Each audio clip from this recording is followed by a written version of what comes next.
The New South Wales Parliamentary Inquiry into the regulation of building standards, building quality and building disputes is underway. Let's have a look. Good evening everyone, I'm Florian Heise and welcome to another episode of Heise Says. As usual, I have my faithful mascot, my stein of coffee, to keep me going through the night, and I thought we would look at this, the Parliamentary Inquiry that is being run by the Legislative Assembly in New South Wales for the regulation of building standards, building quality and building disputes.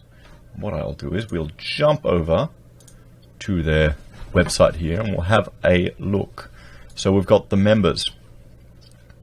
So the inquiry was established on the 4th of July 2019 to inquire into and report on the regulation of building standards, building quality and building disputes. And we all know why. There's a lot of issues in New South Wales and more of them are appearing every day. The members of the panel are David Shoebridge from Greens, LC member, Robert Borsak, Scott Farlow, John Graham, Courtney Housis, Trevor Khan, and Matthew Mason Cox. So you've got a mix of members. And I thought we'd have a look at the terms of reference and then look at some of these submissions just to get a bit of an understanding of what people are submitting to this inquiry. Because we're starting to hear in the news the emotional responses from some of the residents of Opal Tower and Mascot Towers, and this is a big deal. This is a big deal, and it's concerning. It's concerning that it's gotten to this point, but it's good that they've gotten a lot of submissions. So, the terms of reference for the Legislative Council: inquiry into the regulation of building standards, building quality and building disputes. Now, as I have my cup of coffee, because I'm based in Queensland, I wasn't actually aware this was going on, that there was a submission date, and I would have put a submission in, but it looks like some of the issues I've raised, the New South Wales chapter of the Royal Australian Institute of Architects have covered in theirs, and we'll have a look at their submission or a portion of it, because there's a lot of submissions here. Hang on, how many? 153 different submissions were made to the inquiry. So, point one, that the Public Accountability Committee inquiry into and report on the regulation of building standards, building quality and building disputes by government agencies in New South Wales, including A, the role of private certification in protecting building standards, including I, conflicts of interests, effectiveness of inspections, accountability of private certifiers, alternatives to private certifiers. That'll be interesting. B, the adequacy of consumer protections for owners and purchasers of new apartments dwellings, and limitations on building insurance and compensation schemes, including the extent of insurance coverage and limitations of existing statutory protections, the effectiveness and integrity of insurance provisions under the Home Building Act 1989. Point 3, liability for defects in apartment buildings. So item C, the role of strata committees in responding to building defects discovered in common property, including the protections offered for all strata owners in disputes that impact on only a minority of strata owners. D, case studies related to flammable cladding on New South Wales buildings and the defects discovered in Mascot Towers and Opal Tower. There's some other ones that I think they need to look at, but still, we'll have a look. E, the current status and degree of implementation of recommendations of reports into the building industry, including the Lambert Report 2016, the Shergold-Weir Report 2018, and the Opal Tower Investigation Final Report 2019, and any other related matter. 2, that the committee table an interim report as soon as practical, and its final report by the 14th of February 2020. So that's, 6 months. So you've got the Greens, the Shooters, Liberal, Labor, National, Liberal. So you've got a mix of people there. So that's the terms of reference. So let's look at some of the submissions. Now, we won't go through all of them, or I'll probably look at some others in different videos. But I thought first we'd jump to, well, the Australian Institute of Architects from New South Wales. Because I'm an architect, I was a member of the Australian Institute of Architects. I've trying to save money over the last couple of years, so unfortunately I've had to resign my membership. And I was on the practice committee, as was Rachel. They've got, well, they used to, I don't know if they've changed it, but they had committees in each chapter, and it would be the committee that I would imagine either the practice committee or another one that will put together this submission. It's all done by volunteers. Most of the work is. So, inquiry into the regulation of building standards, building quality and building disputes, submission to New South Wales Legislative Council Public Accountability Committee. So, here we go, and it's by the Institute of Architects, New South Wales. The purpose. This submission is made by the Australian Institute of Architects, New South Wales chapter, the Institute to provide comments to the regulation of building standards, building quality and building disputes. At the time of this submission, the chapter president of the Institute is Kathleen Loosby. State manager is Kate Canacoon.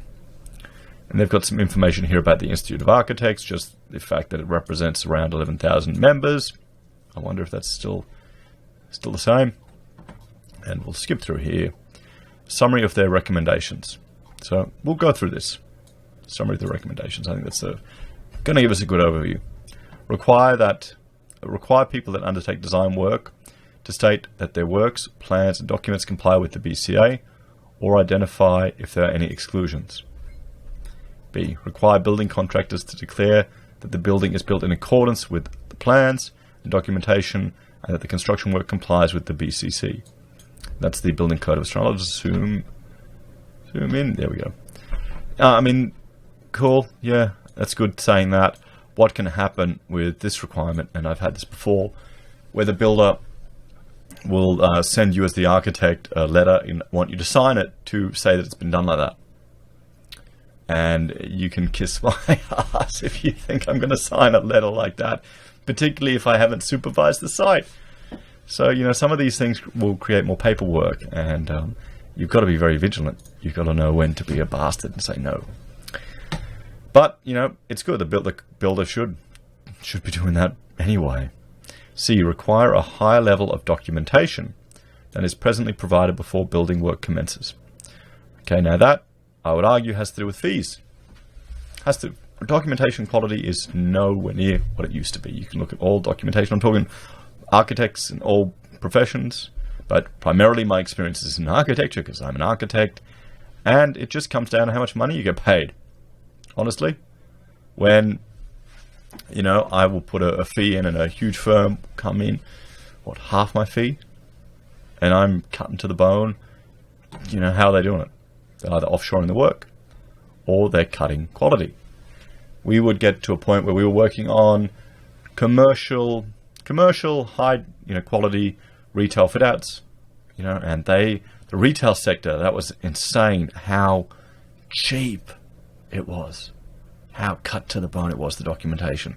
And there's fire issues, there's compliance issues, there's a whole lot of issues in these little tiny things, and yet tight time frames, tight money, really tight money. It's just insane.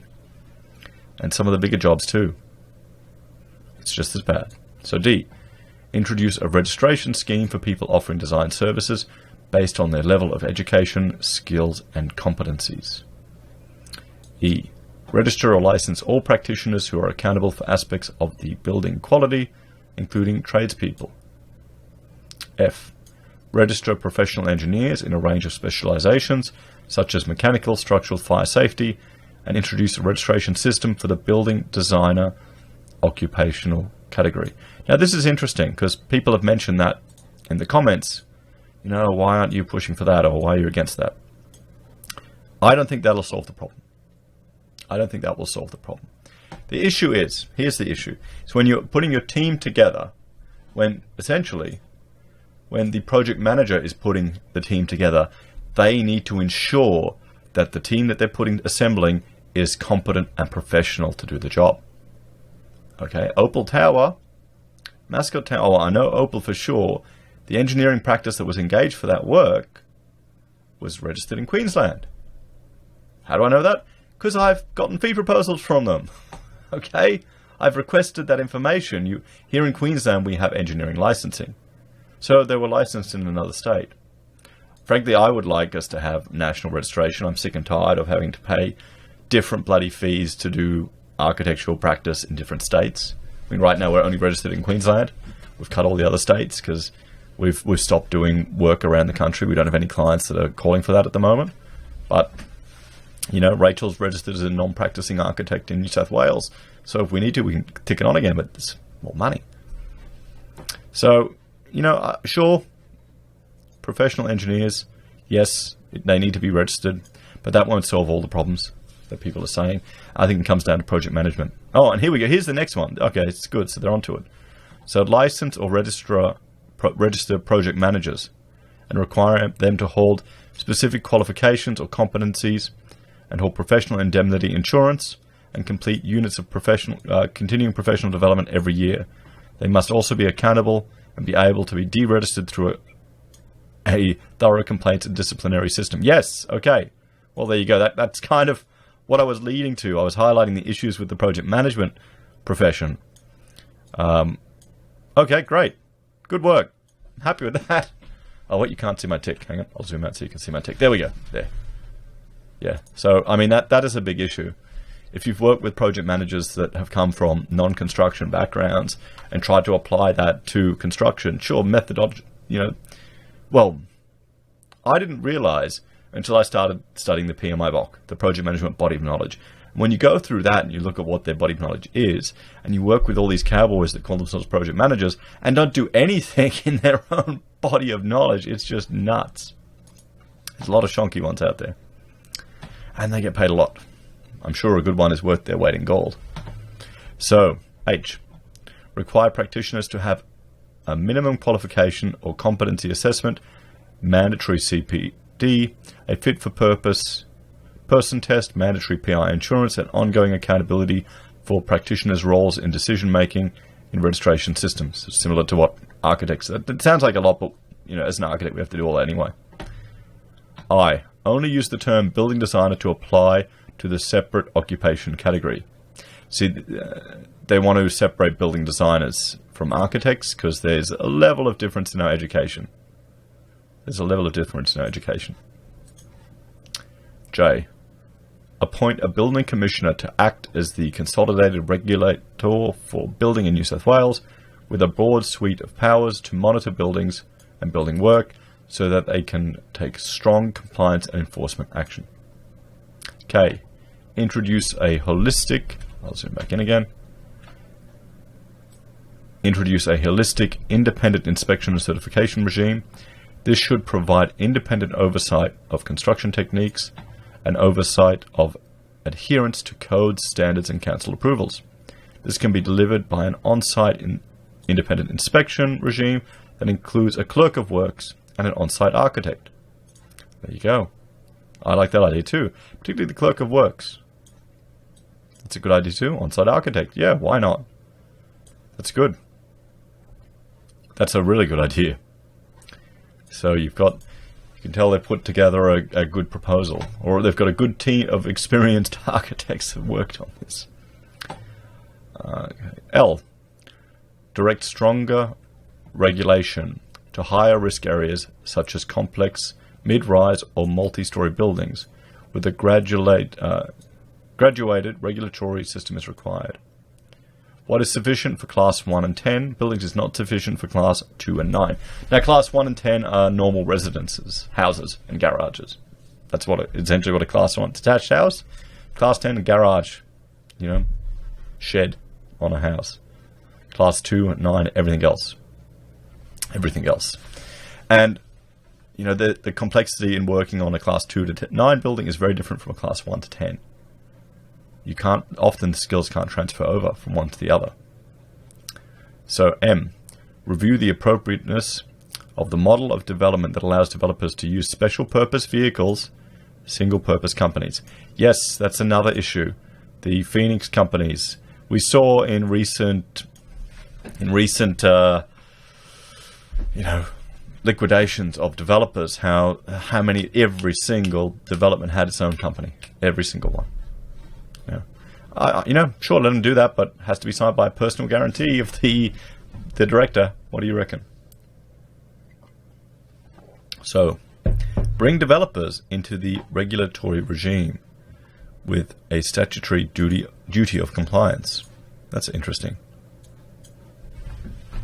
Require any variation to be certified holistically and retrospectively for the entire development, not solely for that variation in isolation. That's important. Variation is a change, essentially. Change to the documentation or the design. Some of them can, because the certifier may just approve that one change by itself and not take everything else into account. And that's happened on other jobs where, I think lacrosse, the building certifier was expected to realize that, or the fire engineer was expected to realize that the fire engineer, that was the aluminium cladding that was put up, had a different label on it than to what was specified, which I can appreciate you could miss when you're walking around checking for other things. P. Required documentation that is handed over to owners at the completion of a project to include all significant variations and accurately reflect the as-built building as required as-built, to be produced progressively throughout the construction process. Yes, I like that idea too, but you got to pay for it. That's the thing. Builders have to pay for it. Or, actually the builders. It's their responsibility. Q.